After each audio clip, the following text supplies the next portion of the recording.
Welcome, everyone. Thank you for joining me here today at Magical Metaphors for Millennials and More. So if you're here, I'm willing to bet that you have an active imagination, that you like to play, that you probably read a lot of books or watch a lot of movies, that you probably still have this very childlike nature about you. As a practicing hypnotist, I'm in my 8th year, and I can't tell you how many times children of all ages, even people with my hair color, with this salt and pepper, get so excited when they see my collection of Harry Potter wands in my office. We'll be doing the intake, or they'll move over to the therapy chair, and they're sitting there, we're talking, and all of a sudden they're like, and yeah, those are wands. And sometimes I can ask a client, we can make change today with tears or with laughter. Which would you prefer? And I don't say that often, and I don't say it always, but sometimes it's the right thing to say, depending upon the issue, where the client's at, and maybe where they are in their session progress with me. So I'm here to let you know that young adult fiction is not dead. Contrary to what many people believe, millennials are still reading, and they're still reading a lot.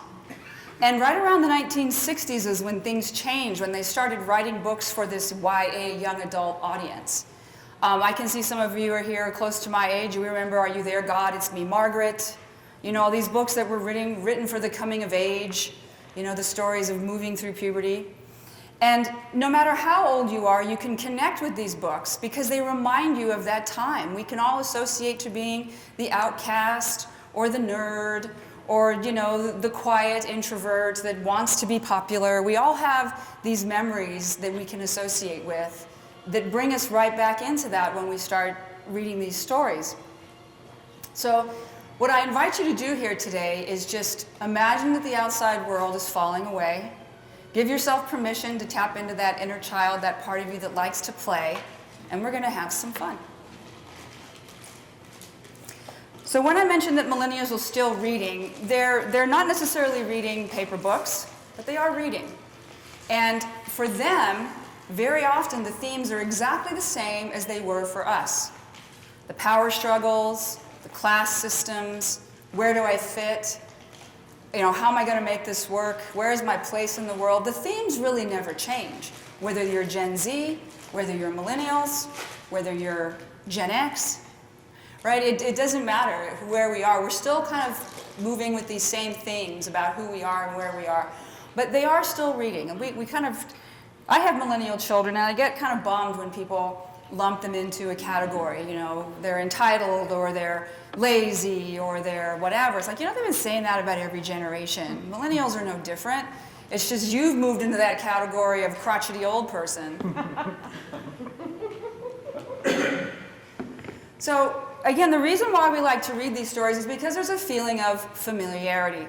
So I'd like you to pause for a moment and close your eyes if you wish, and think of a book that you have read. And it doesn't have to be young adult fiction, but think of a book that you have read recently, or one that stands out to you, which you really identified with that character, where you felt that you were seeing the world through their eyes and feeling the world through their heart. And you turn the pages, and you connected with the characters. And at the end of that story, you were sad. You're almost wistful for your time to play that role and be that character. And if you were fortunate enough, there was a series, and then you could go for the next one and the next one. So when you're ready, you'll open your eyes. And how many of you were able to go back to that feeling, to that character? Was it fairly easy for you to kind of connect with it? Yeah. Your clients do the same thing. And we're in the business of using symbol and metaphor to make change work. And what better metaphor than to allow your client to step into the embodiment of a character that they really identify with? So that's what we're going to do today in a really playful way. All right. One of the most common themes that I deal with in working with people who are millennials is, where do I belong?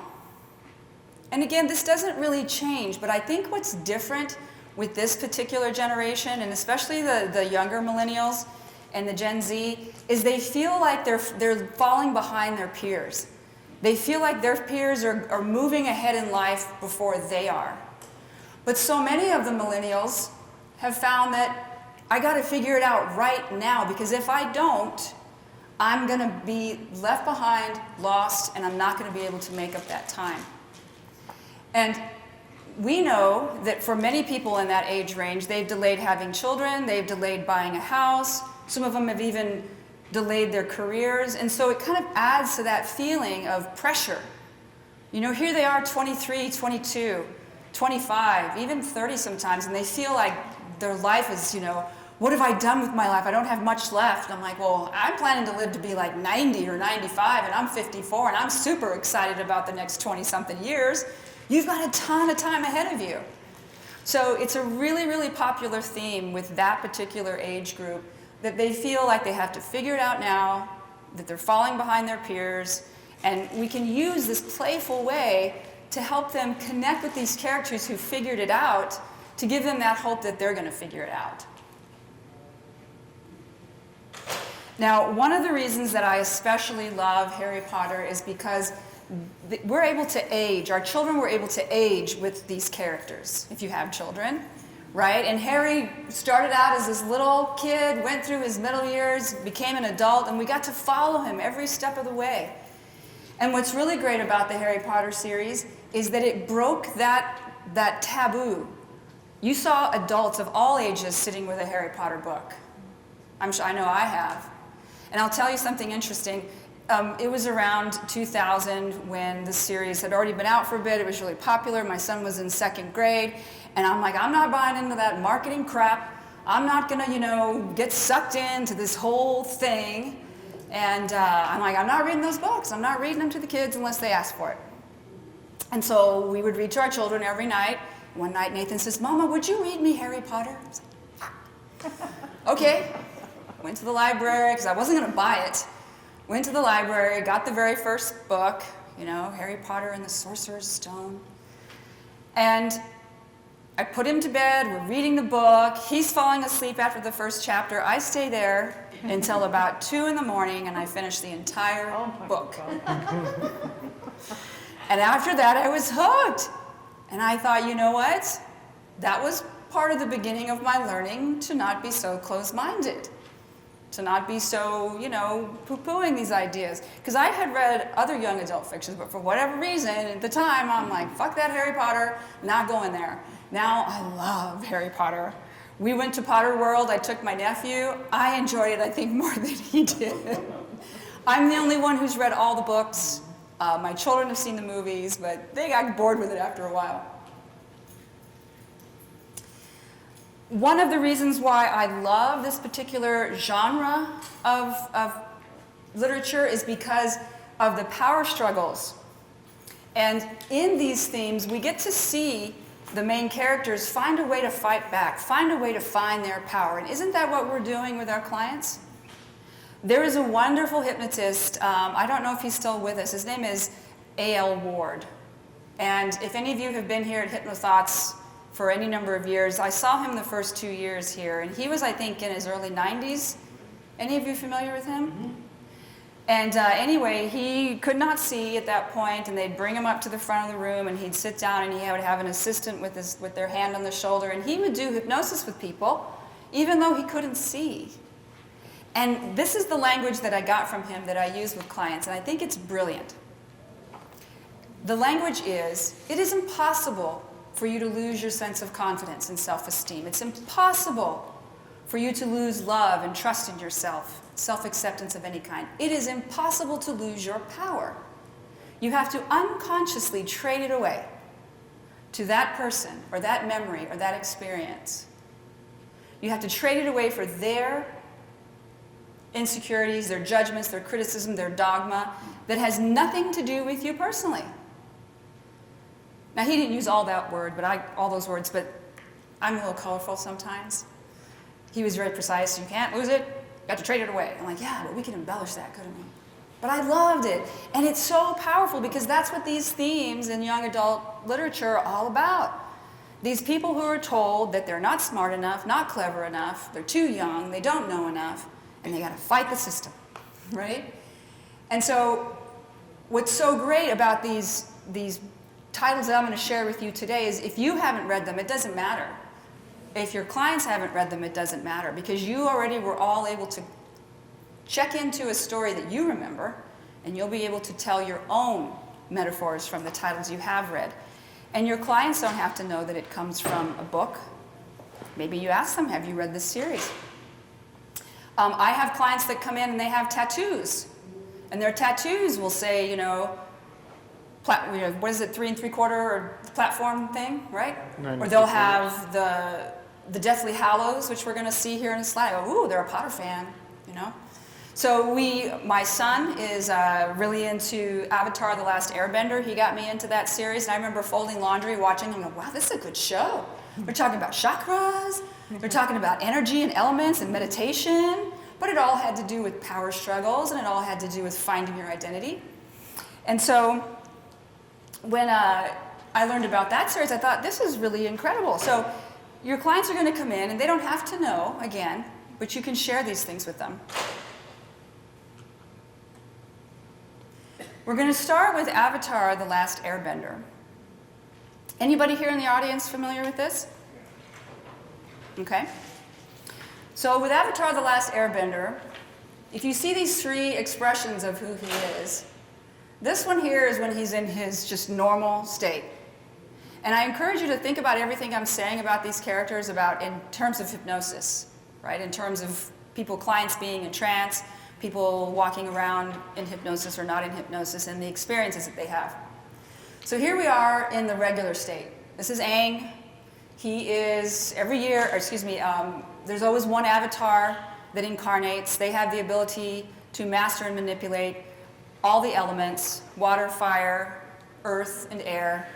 And they have this trademark little arrow on their head. They get it tattooed. So think of when the Buddha is chosen. It's kind of like a similar thing. The avatar is chosen. They just know he's the one.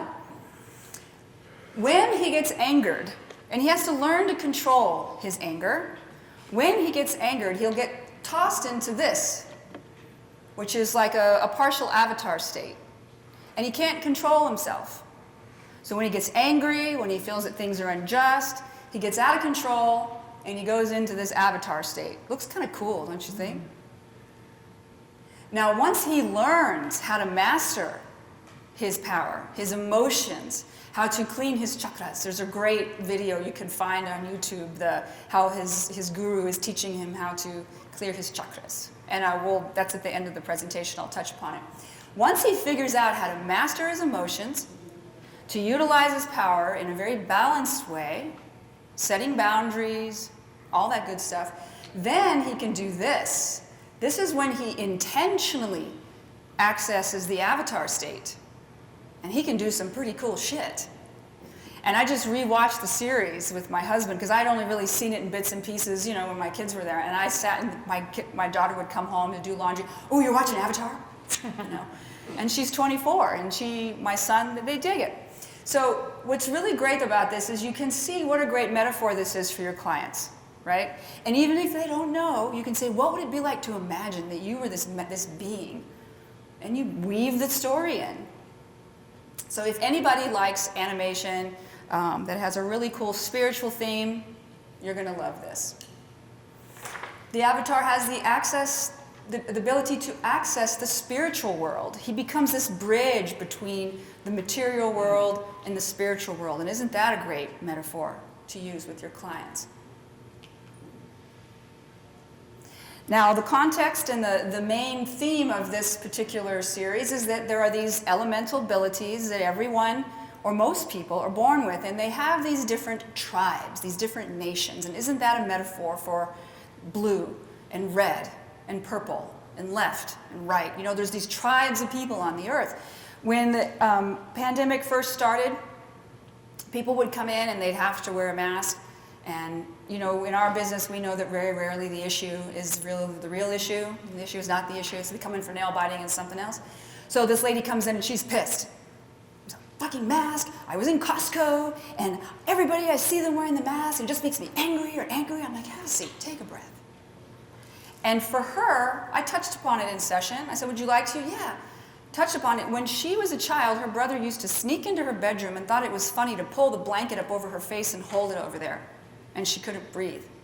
So in her mind, the mask was not the issue. It was the issue of someone treating her that way. And she had linked it into this whole belief with the mask. By the end of the session, she decided she was going to buy a bunch and make it an accessory. Okay? Now, the opposite of that is I had someone come in and they were like, oh, no one's wearing masks, I'm freaking out, and they're all upset and they're all freaked out. Well, they have had a series of people who died from serious illness, and they were still in that post-traumatic stress. So when we learn that there are tribes of people that have differing opinions, different abilities, then we can learn to control our emotions as a metaphor for these elements. We have water, earth, fire, and air.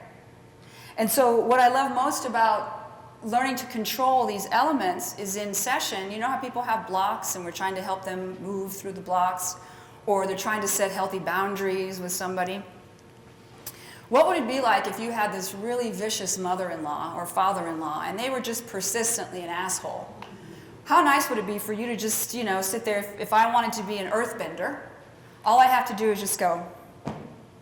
And imagine that this wall of dirt comes up and just like falls on his head and goes in his mouth and he can't talk and he can't spew crap anymore. And I can just sit here and no one really knows, If you want to make it fun and playful with your clients, Patricia, I'm going to mess up her last name, she does hypno calisthenics. And she gets you up and moving and dancing in your hypnosis, and do this with your clients. Of all ages, it's like, get up out of the chair. What would it be like to imagine that you were a firebender? What would you do with that fire? How would your hands move? How would you use it to burn through that block? How would you use it to get where you want to go? What about if you could bend air? Get out. How lovely would that be, right? And so it's a wonderful way to learn about the concept of elements and the way that they associate to emotions and feelings, and how we can use these creatively with our clients. This is a series of books that came out, and I stumbled upon this one, but I really loved it. It's a series called The Red Queen, and this one really ties into the theme of living as an outcast. In this particular series, people have supernatural abilities. Okay, this is great for clients who feel like they're a victim, because wouldn't we love to have some supernatural ability that we could use to take revenge? And what happens in hypnosis stays in hypnosis, so it doesn't matter if your client wants to do X, Y, Z. I tell people, you don't have to share a word with me. If you want to, great. But we're going to take you to that place where you need to do what you need to do, say what you need to say, to find total and complete closure. And sometimes you'll see this. See that smirk. And in my mind, I'm imagining something happening, and sometimes they tell you, and that's even more fun when they tell you.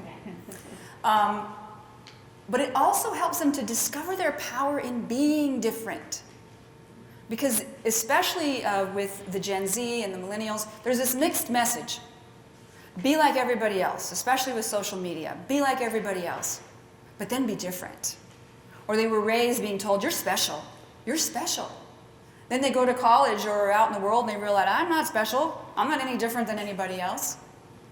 And so that can bring its own set of emotions and things that people need to deal with. So when we want to help a client really embrace being different, and what gift this brings, this is a great series. And in this particular series, it's fantasy obviously, so there are people born with silver blood. And the people born with silver blood can manipulate the elements. They can, they have these supernatural abilities. They can control, again, wind, water, earth, metal, all these different things. And there's tribes, and there's good and bad, all the power structures, all of it. But the heroine of the story is born with red blood. She's a red blood, because the other ones, you're either silver or you're blue. You have any abilities, but this one's born with red. And she's the only one who can manipulate electricity. And think about it, out of all the elements that you could manipulate, This would be a pretty badass one to have, wouldn't it? You can conjure storms, you can clear storms. Isn't that a great metaphor for clients? If you conjured the storm, you can control it. And electricity is a brilliant metaphor for anxiety. Does it feel electric? Does it feel like it's pins and needles? Is it taking over you? Well, if you were the Red Queen, you could control that, couldn't you? You could turn it up, turn it down, direct it, whatever. So this is a brilliant, brilliant series. I think it's really, really well written.